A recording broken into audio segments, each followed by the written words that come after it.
Good morning to all. I hope you all are safe at your home. I, Ms. Gunjan Laswani from Shiv Jyoti Educational Group Kota, welcome you all to the e-learning classes of English Grammar, and today we are going to do the revision of chapter number 1, 2, 3 and 4 of English Grammar. So first we are going to revise chapter number 1, that is nouns. So children, you have studied what are nouns. So noun in short we can call them as naming words. They tell us about the name of a person, place, animal or thing. So we are going to study that nouns are what? Nouns are naming words. Okay? Okay. Now you also have studied the types of nouns. We have studied the 4 types of nouns. What are they? Let's see. Types of nouns. So the first type of noun is common noun.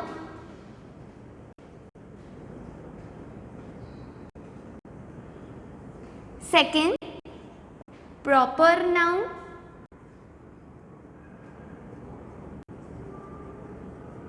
Third, collective noun.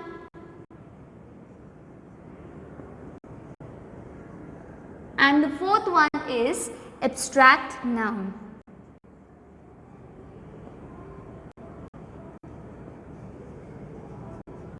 So I can call them as there are 4 types of nouns, that is common, proper, collective and abstract. So common noun tells us about the common things, as the word itself is suggesting us, right? We are not talking particularly about anything over here. So the whole class that represents any kind of thing, a common kind of thing, that can be common noun. Like for example, I can say boy or girl. These are what? Common noun, because I am not particularly talking about a single boy. I am not specifically telling the name of that boy. Okay, I am just calling boy. So boys are many boys, right? So that is an example of common noun. Now coming to the second type of noun, that is proper noun. So what is proper noun? Proper noun indicates when we are talking particularly about something. Particularly when we are telling the names of person, place, animal or thing particularly, like the Taj Mahal. That is a particular place, right? That is only one. So that is what? An example of proper noun. Now this third one is collective noun. Okay. So the third one is collective noun. So collective noun tells us that when we are representing the whole class, when we are telling the names of groups of people or animal or thing, so that is representing the collective noun. Like I can say army of soldiers, a team of people, a flock of sheep. So what is this team, flock, army are representing? The whole class. So they are collective noun.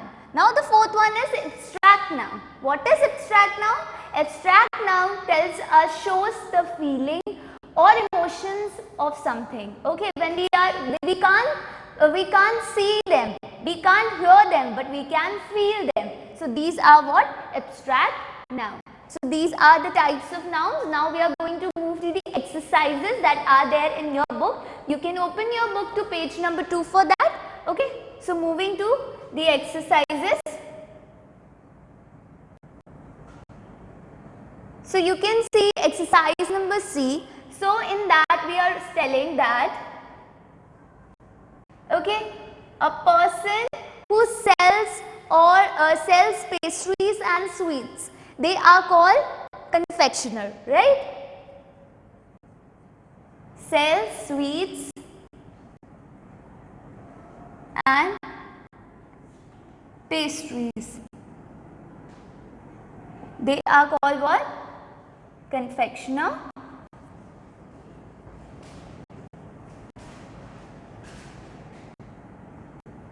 Okay, now looking at the second one, who flies an aeroplane? Everyone knows about it, that it's a pilot. Who flies an aeroplane? That's a pilot. Okay. So these are some examples of question number C. Rest you can see in your book on page number 2. Okay. Now we are moving to your book exercise of this chapter, that which is on page number 3, exercise number D. Yes. So we are going to see one example of your book only of exercise number D. So the sentence is, the child was lost in the crowd of dash outside the theater. Okay.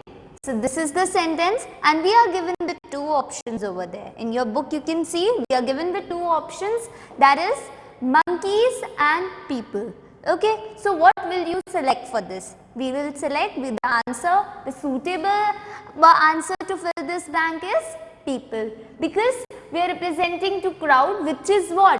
An collective noun. As I told you that collective noun represents the name of groups of people, animal or thing, right? So crowd is representing to the people. That is why the child was lost in the crowd of people outside the theater. Okay. So one more example I am going to give you, that is Ria saw a pride of dash resting in the cage. Okay. So this is also the example of what? Collective noun only. So I can say, if imagine I am giving you two options, that is elephant and lions. So pride is suitable with lions, so a pride of lions will come. Okay. So Ria saw a pride of lions resting in the zoo. Okay. So this is the example of collective noun. Okay. Now let's take the example of last type of noun, that is abstract noun. Okay. So I can say that you can refer to page number 6, exercise number J for this abstract noun exercise. Okay. So J. So I am writing a sentence over here, that is, my father gave me a good piece of dash. Okay. So we are given with two options. What are these two options? That is advice and patience. So what we will choose?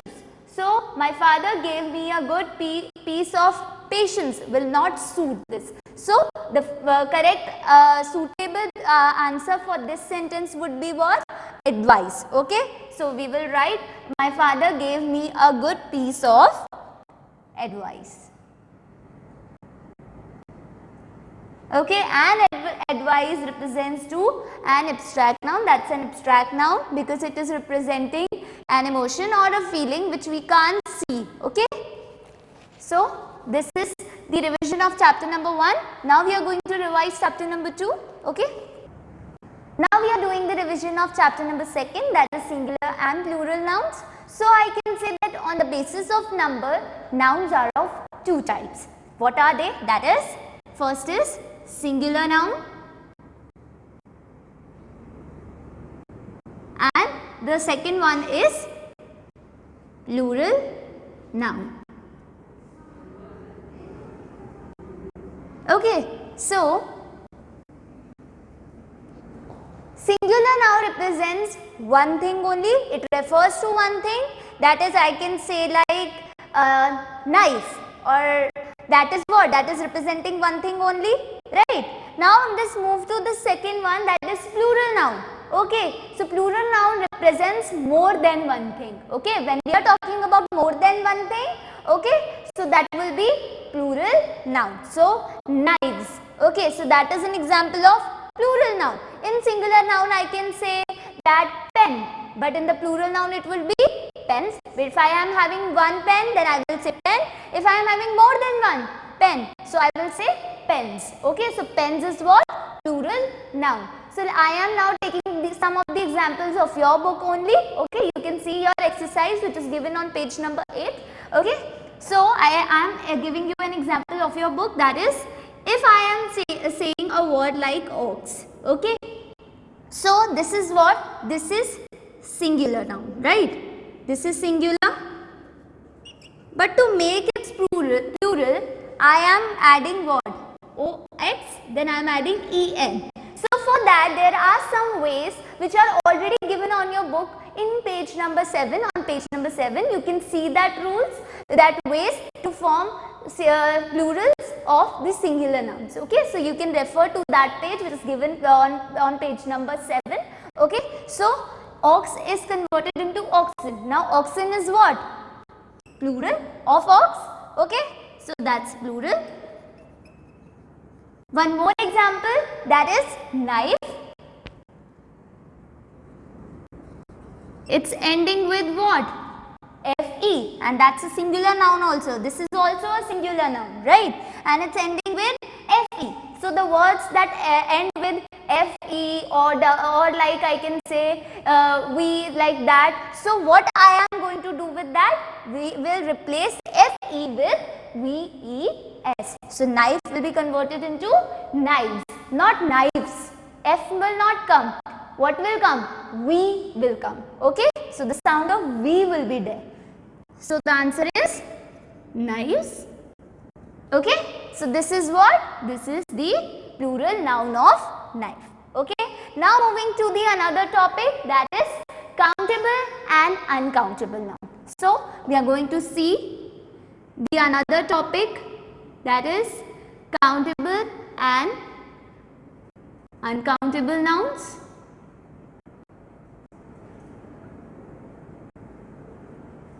If I am talking about pens over here, so these are 2 pens. So the things that we can count are countable nouns, and the things that we can't count comes in uncountable nouns category. Okay, so I am giving you more examples of this. Okay, so countable nouns, I can give example of this pen, or I can say car. And one more thing, countable nouns can be both of singular and plural nouns, but uncountable noun will represent only the singular noun. Okay, that will be only singular, that will not convert into plural. Okay, so some examples of uncountable noun, that is what it is? Milk. I can say milk. Can you count milk? No, you can't count it. That is why milk is what? Uncountable noun. So one more example is stars. Can you count that? No. So that is also uncountable noun. One more thing, that is I am giving you one more example, that is what? That is hair. So hair, can you count your hair? No. So that is also an example of uncountable noun. Okay. So this is your chapter number 2, singular and plural nouns. Now we are going to revise chapter number 3. Now we are going to revise chapter number 3, that is nouns and gender. So now according to its gender, I can say that nouns are of 4 types. Okay, what are they? Let's see. First is masculine gender.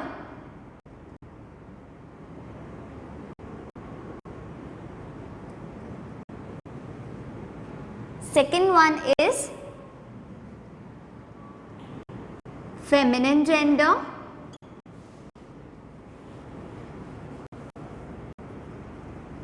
Third is common gender.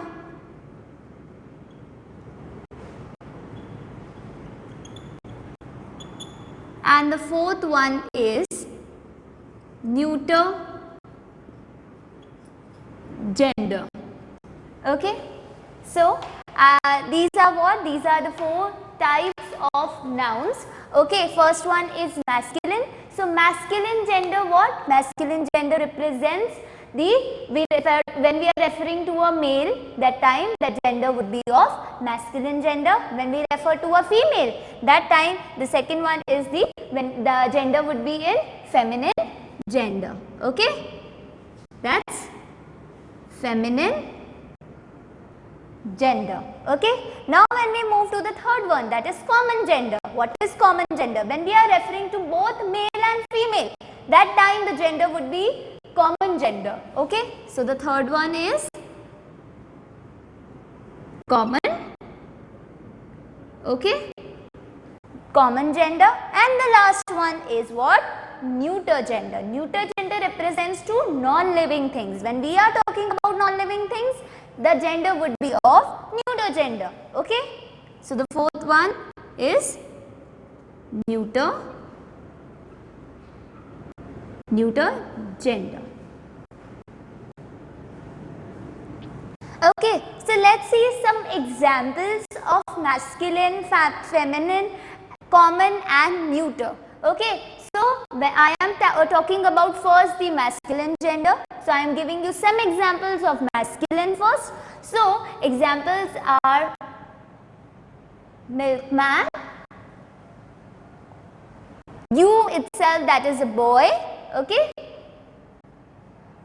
boy, I can say hero. You see movies, like you have your favorite heroes also, so hero. And one more example, that is host. Okay, so these are some examples of masculine. Okay, now moving to the feminine. Now we will just do the opposite gender of this. So the opposite gender of milkman is milkmaid, which is what? A feminine gender. Okay, so milkmaid. The opposite gender of boy would be girl. Girl is again a feminine gender. Hero, opposite gender would be heroine.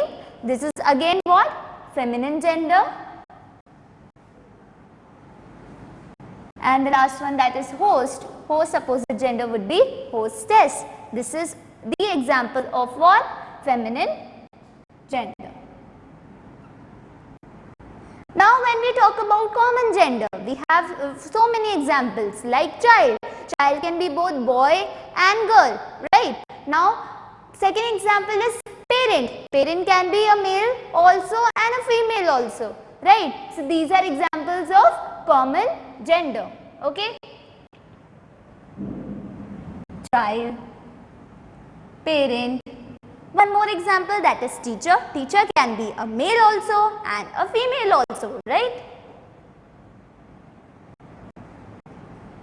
So that represents to both male and female, they are what? Common gender. Okay, now the last one, that is neuter gender. We have so many examples of neuter gender, like this pen, this, because this is what? A non-living thing. I can say like plants, I can say toys, because these are what? These are non-living things, and the things, the non-living things are what? Are of neuter gender. Okay, so I can say plants, toys,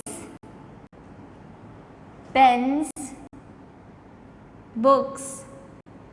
These are examples of neuter gender. So this is what? This is the revision of chapter number 3, nouns and gender. Now we are going to revise chapter number 4, that is pronouns.